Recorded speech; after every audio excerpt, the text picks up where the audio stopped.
जोरदार तालियों के साथ शुरू करें। वो कहते हैं इस जमाने में कोई किसी से कम नहीं होता, इस जमाने में कोई किसी से कम नहीं होता, और ताली वो नहीं बजाते जिनकी बाजुओं में दम नहीं होता। तो सभी से मेरा अनुरोध है, जैसे बेटी का स्वागत होता है, मालार्पण होता है, तो सभी से अनुरोध है जोरदार तालियों के साथ स्वागत करें।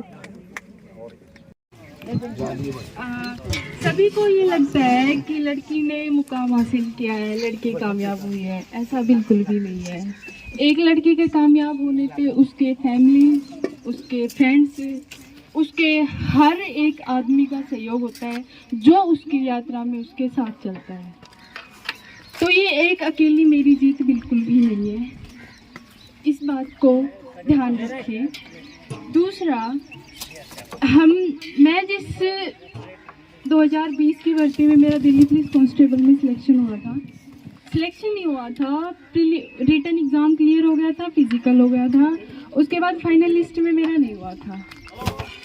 उसके बाद कुछ सामाजिक तत्व आते हैं। पहले तो ये प्रोग्राम थोड़ा बड़े लेवल पे होने वाला था, गांव के कुछ एक ट्रेजेडी हो गई थी, उसकी वजह से ये बड़े पैमाने पे नहीं हो पाया।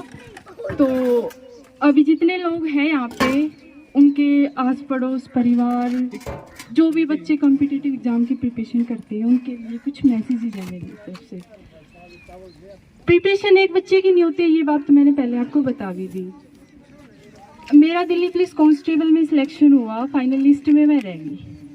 उसके बाद कुछ सामाजिक तत्व आए, जो आज लोग ये बोल रहे हैं कि माऊ की छोरी का जो सिलेक्शन होगा, माऊ की छोरी कदे तय पढ़ा करती, हमने तो कदे तय नहीं देखी है, या तो शुरू तय।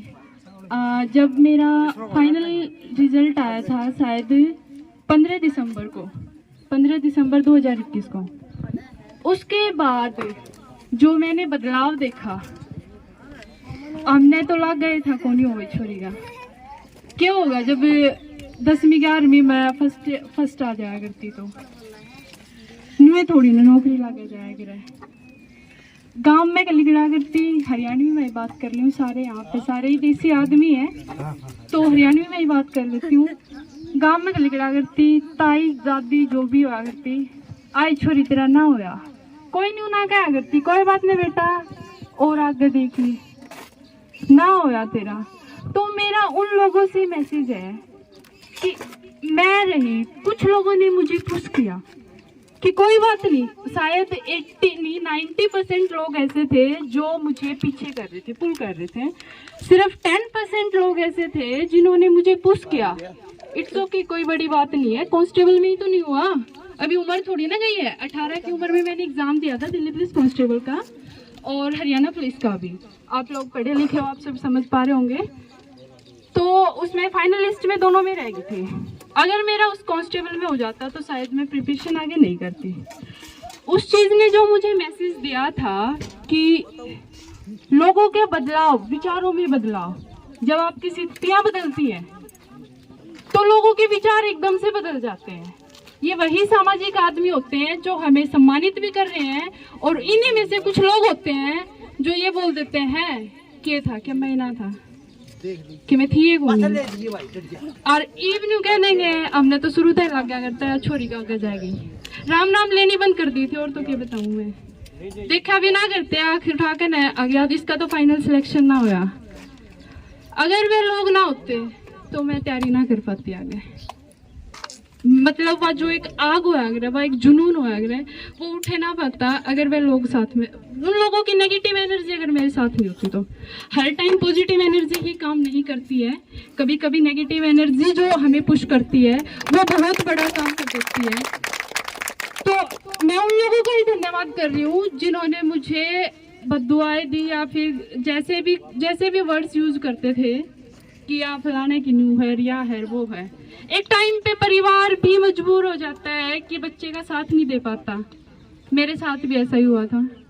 मतलब उनकी कुछ मजबूरियां रहती हैं, ऐसा नहीं कहेंगे कि वो नहीं चाहते कि उनके बच्चे आगे जाएं, उनकी कुछ मजबूरियां आ जाती हैं। सामाजिकता तो मेरा दोस्त ने कह रहा था, मम्मी ने बताया करते पापा अगर रिश्ता आया ऋतु हर तरह, मम्मी क्या करती, मैं पढ़ती हुआ करती, मम्मी आ करती मेरे पास है, बोला कि तेरे पापा ने रिश्ता की कह रहा था। मैं कहा अच्छा मम्मी।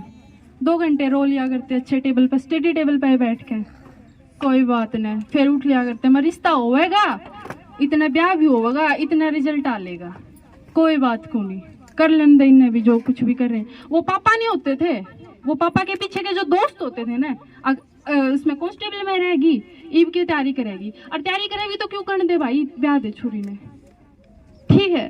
तो सबको ये लग रहा है कि लड़की कामयाब होगी या आगी, सबको ये दिख रहा है कि सब इंस्पेक्टर बन गई। इसके पीछे की जो खून पसीने की मेहनत, जो उन सामाजिक तत्व, बच्चा पढ़ाई करता है तो सबसे ज्यादा एक एस्पिरेंट जो होता है ना, कॉम्पिटिटिव एग्जाम की प्रिपरेशन करता है, वो सबसे टफ लाइफ जीता है, एक मजदूर से भी टफ लाइफ जीता है। हम कॉम्पिटिटिव एग्जाम के वही बच्चे तैयारी करते हैं जिनके घर की आर्थिक स्थितियाँ कमजोर होती है। पहली बात तो, जिसके घर में 1.5 लाख रुपए तनख्वाह हो, वो क्यों तैयारी करेगा? क्या जरूरत है क्या उसको इस चीज की, कॉम्पिटिटिव एग्जाम की प्रिपरेशन करने की? कोई जरूरत ही नहीं है। वही तैयारी करते हैं जिनके आर्थिक स्थिति कमजोर होती है। अब एक तो उनकी आर्थिक स्थिति कमजोर, दूसरा फैमिली उनको सपोर्ट नहीं कर पा रही है। एक मोमेंट पे आ गए, मेरे पापा ने मुझे बहुत सपोर्ट किया। मेरे पापा ने 9th 10th 8th 6th class में शायद मैंने उनको बोल दिया था कि मुझे ट्यूशन लेना है पापा, क्योंकि मैं हमेशा से सरकारी स्कूल में ही पढ़ी हूँ। 10th भी मेरी सरकारी स्कूल से हुई है, 12th भी मेरी सरकारी स्कूल से हुई है। उसके बाद मैंने रोहतक महर्षि दयानंद विश्वविद्यालय से ग्रेजुएशन BSc फिजिक्स ऑनर्स किया है। तो मैं सरकारी स्कूल से पढ़ती थी। ये एक धारणा भी है कि सरकारी स्कूल में बालकन पढ़ाया ना जाएगा, ये सच्चाई भी है कुछ एक लेवल तक, लेकिन ये बच्चे पे भी डिपेंड करता है कि वो टीचर से कितना ले पाता है। तो मैं जितना हो सकता था टीचर से लेने की कोशिश रहती थी। दादा रणधीर बचपन से मेरे साथ मतलब कांटेक्ट में रहे हैं, इनसे मैं बता भी देती थी कई बार कि गांव में या मैडम है या न्यू कर रही है, दादा जाओ एक बार समझा दो। ये हमेशा मेरे साथ रहे हैं, इसमें कोई दो राय नहीं है। मैंने जो भी इनको बताया था, इन्होंने उस पर काम करने की हमेशा कोशिश की है। तो वहाँ से क्या बोलते हैं, पापा के बारे में बता रही थी। उन्होंने, मेरे पापा अभी 1.5 साल से एम्स में जॉब कर रहे हैं, जो एक परमानेंट जॉब में आ गई है भाई, डेली हर मंथली सैलरी आ रही है। उससे पहले मेरे पापा एक पेंट की जॉब पेंटर थे, जो मुश्किल से 350 या 400 रुपए की दिहाड़ी पे काम करते थे, जो बिल्कुल भी रेगुलर नहीं थी।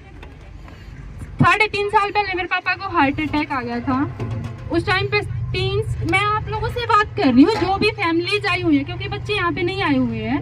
कुछ गांव में एक ट्रेजेडी हो गई थी। मेरा मकसद यही था कि मैं ज्यादा से ज्यादा मैक्सिमम बच्चों के साथ इंटरेक्ट करूँ, ताकि मैं उनको बता पाऊँ कि क्या करने से क्या होता है और क्या नहीं करने से क्या होता है, ठीक है। तो जितने भी पेरेंट्स आए हुए हैं, मेरी उन्हीं से गुजारिश है कि ये चीजें अपने बच्चों तक पहुँचाओ। और अभी कुछ टाइम के बाद, अभी तो नहीं, मेरा मतलब जो अभी दादाजी ने बताया कि मेरा लक्ष्य अभी पूरा नहीं हुआ है, तो मैं और मेहनत करूंगी। और जैसे ही मैं सोशल मीडिया प्लेटफॉर्म पे आ जाऊंगी, तो मैं उनको गाइडेंस देने के लिए भी एक चैनल जो आजकल सोशल मीडिया पे चला हुआ है, तो मैं वो भी बनाऊंगी, जिनसे मेरी जितनी हेल्प हो, मैं जितनी भी लोगों की हेल्प कर पाऊँ, मैं उतनी करने में पूरा अपना 100% दूंगी। क्योंकि मेरी लोगों ने बहुत ज्यादा हेल्प की, जिन लोगों ने, उन्हीं की वजह से मैं यहाँ पे हूँ आज। मुझे पता है कि कोई अनजान ब्लड रिलेशन नहीं है जिन लोगों के साथ मेरा, बिल्कुल भी। वो लोग हर टाइम अगर मेरे साथ रहे हैं तो मेरा उनके मतलब उन्हीं लोगों से सीख मिली। जैसे कि अभी यहाँ पे एक योगेश दिल्ली पुलिस से आए हुए थे, और मेरे एक सर है जिनको मैं सर बोलती हूँ, यहाँ अपने गाँव के हैं, सोनू नाम है जिनका, जिन्होंने मेरे पास फिजिकल करवाए हैं। वो हर टाइम पे मेरे साथ रहते थे। यहीं पे हैं सर, प्लीज एक बार दादाजी बुला लीजिए सर को। दादा रणधीर मेरे सर है एक यहाँ पे, सोनू नाम है इनका, आइए सर प्लीज एक बार। और एक मेरे मित्र भी हैं, राहुल।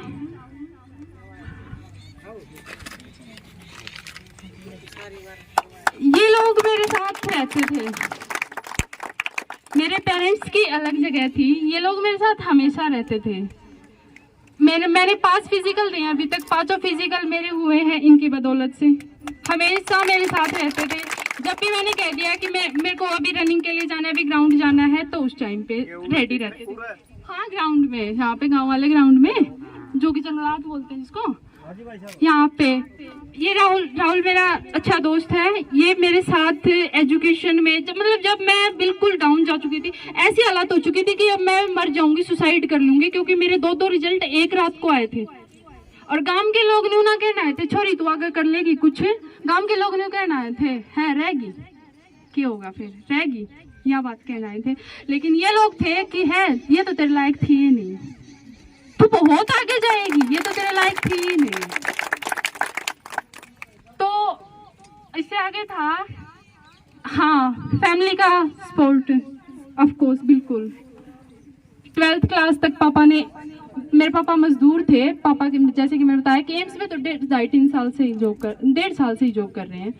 उससे पहले 10,000 रुपए तक की मेरी ट्यूशन फीस हुआ करती। मैंने नॉन मेडिकल से स्टडी की थी। मेरे पापा की महीने की तनख्वाह हुआ करती मुश्किल रेगुलर तो थी नहीं, किसी महीने तो 2,000 आ गए, किसी महीने 10,000 भी आ गए, इतना रहता था। मेरे पापा ने कभी मेहनत करनी नहीं छोड़ी। इवन अब भी जब हम एम्स में मेरे पापा जॉब कर रहे हैं, उसके साथ मेरे पापा पार्ट टाइम अचार भी बेच रहे हैं। दादरी से अचार लेके जाते हैं और वहाँ पे एम्स में जो भी उनके कलीग्स हैं उनके साथ उनको अचार देते हैं कि मेरे बालका का भविष्य अच्छा हो जाए, सिर्फ इसलिए। और 6 स्टंट डले हुए हैं उनके हार्ट में, 6 स्टंट डले हुए हैं। जिस दिन मेरा अभी जिस एग्जाम के लिए मैंने प्रिपेयर किया था, इसका जब मेंस एग्जाम था, वो मेंस एग्जाम था मेरा 2 तारीख को, और उससे पहले 18 तारीख को ना, है ना अंकल जी, 18 तारीख को मेरे पापा को 3 स्टंट डले थे, फिर से दोबारा, क्योंकि उनको टेंशन रहती थी। 3 छोरी हैं, एक छोरा है, रुपया एक भी कमाया नहीं, जोड़ा नहीं, अब छोरिया ने ब्याहूंगा। इसलिए मेरे पापा इस चीज के मेरे पापा ने कभी सोचा ही नहीं कि छोरी ब्याहनी है या फिर घर बनाना है। कभी भी मेरे पापा, हम एक ही कमरे में रहे हैं, यहाँ पे रहते थे, तब एक ही कमरे में खाना बनता था, एक ही कमरे में रहते थे, एक ही कमरे में पढ़ते थे। मेरे पापा की यही सोच रही है, बालक कामयाब हो जाएंगे तो ये बना देंगे, इबे बनाने का कोई मकसद वो जरूरत ही नहीं है। मैंने ये घर भी जदे बनेगा जब ये बालक कामयाब ना कदे बालका खतरा की छोरी ब्याहनी है तो इनका खतरा रुपया इकट्ठा करना ही कुछ भी नहीं। मतलब रोहतक जैसे शहर में आज भी हर महीने 10,000 रुपए देती थी मैं, 3 साल तक लगातार। पीजी में हॉस्टल में रहती थी और नेकीराम कॉलेज में पढ़ती थी। शायद गिकाड़ा की तो मुश्किल से 2-3 छोरी गई हैं, अभी गई है मेरे जाने के बाद, मेरे से पहले एक भी लड़की नहीं गई थी। तो उस टाइम पे मेरे पापा ही थे, उनकी इनकम इतनी नहीं थी, लेकिन वो इससे ज्यादा मेरे लिए कर रहे थे। उनका ये विश्वास ही था मेरे लिए। हाँ, वो विश्वास थोड़ा थोड़ा डगमगाया था। वो कब डगमगाया था? जब मेरा सिलेक्शन दिल्ली पुलिस कांस्टेबल में नहीं हुआ था तब। और वो डगमगाने के पीछे भी वो अकेले नहीं थे, उसके पीछे सामाजिक तत्व थे। तो मैं उन सामाजिक तत्व, वो कोई नहीं है, वो हम ही है, हम ही हैं। अगर हम अपनी सोच सुधार लेना तो बच्चे जो एस्पिरेंट होता है, वो मैंने अभी भी बताया कि सबसे ज्यादा टेंशन में एस्पिरेंट की ही लाइफ होती है। अगर हम सोच को सुधार ले तो उनको थोड़ा सा रिलैक्स मिल जाएगा सामाजिक तत्वों से, कि कोई बात को नहीं बेटा, पढ़ेगी लिखेगी। अभी बात आती है, मेरा कुछ गांव के लोगों से एक अनुरोध है कि गांव के सरपंच भैया अभी है नहीं, तो दादाजी हैं, शायद वो मेरा मैसेज उन तक ट्रांसफर कर देंगे कि गांव में एक लाइब्रेरी बनवा दो। गांव की छोरी जो है ना, गांव की छोरी मैं भी थी उनमें। मेरे पापा मैंने न्यू कहा करता घर ने पढ़ लेना है, लाइब्रेरी में जाकर क्या करेगी। हर माँ बाप की चिंता होती है कि छोरे भी साथ में बैठ के पढ़े हैं, बिना काम न कर के छोरी रास्ता तो भटक ना जा। उनकी चिंता भी जायज थी बिल्कुल, लेकिन मैं विश्वास दिलाने की कोशिश करती थी। लेकिन न्यू सुना अगर फलाना की छोरी बाजगी, उसकी छोरी ने न्यू कर दिया, तो माँ बाप की चिंता जायज होती है, उनका बोलना भी जायज होता है, बिल्कुल जायज होता है। लेकिन हम विश्वास दिलाते हैं ना तब कि हम कर लेंगे, प्लीज करके हमें मौका दो, हम कर लेंगे, तो वो चीजें हो जाती हैं संभव, बिल्कुल हो जाती हैं। अगर मैंने कर लिया तो हर कोई कर सकता है, क्योंकि मैं बता रही हूँ, मैं बहुत टफ लाइफ जी, पहले नहीं, सिर्फ इस 1 साल के दौर में, सिर्फ इस 1 साल के दौर में प्रिपरेशन स्टार्ट की थी जनवरी से ही। दिसंबर लास्ट में मेरे रिजल्ट्स आ गए थे, उसके बाद मैंने ताबड़तोड़ मेहनत स्टार्ट कर दी थी भाई। शाम दाम दंड भेद वाली नीति अपना ली थी, जैसे भी तैसे करके कुछ ना कुछ करके करना है। एक तो तो ओडन पेरेंट का कि सिंपल से खुले खुले लोअर टी शर्ट पहन के ना लाइब्रेरी में चले जाओ, कोई देखे है देखी जान दो, बाल बुल बारे हैं बहे रहने दो, जिसा भी है उस तरह निकल लो, क्योंकि जितना कंफर्टेबल खुले कपड़े पहन के बैठेंगे उतना अच्छी पढ़ाई होगी।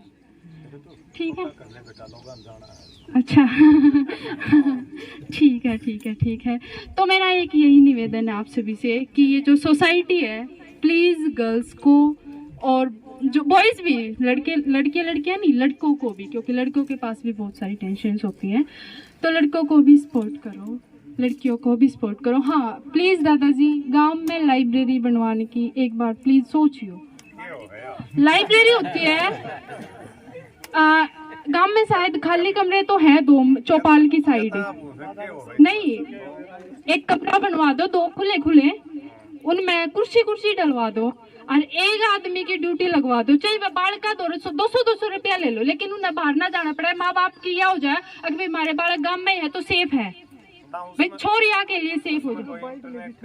हाँ इंटरनेट कनेक्शन, वाईफाई का कनेक्शन करवा दो भाई, गांव इतना तो अफोर्ड कर ही सकता है, एटलीस्ट गांव इतना कर सकता है, गांव में काफी समर्थ लोग हैं।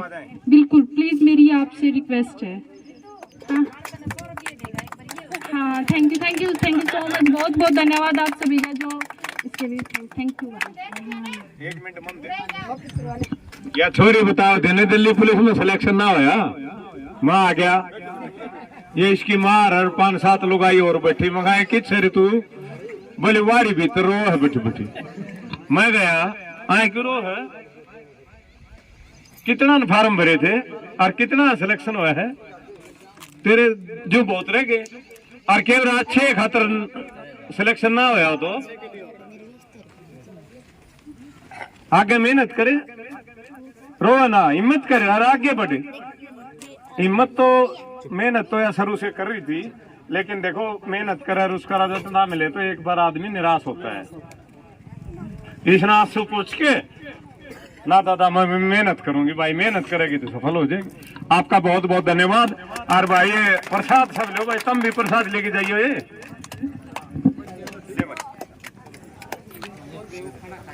ये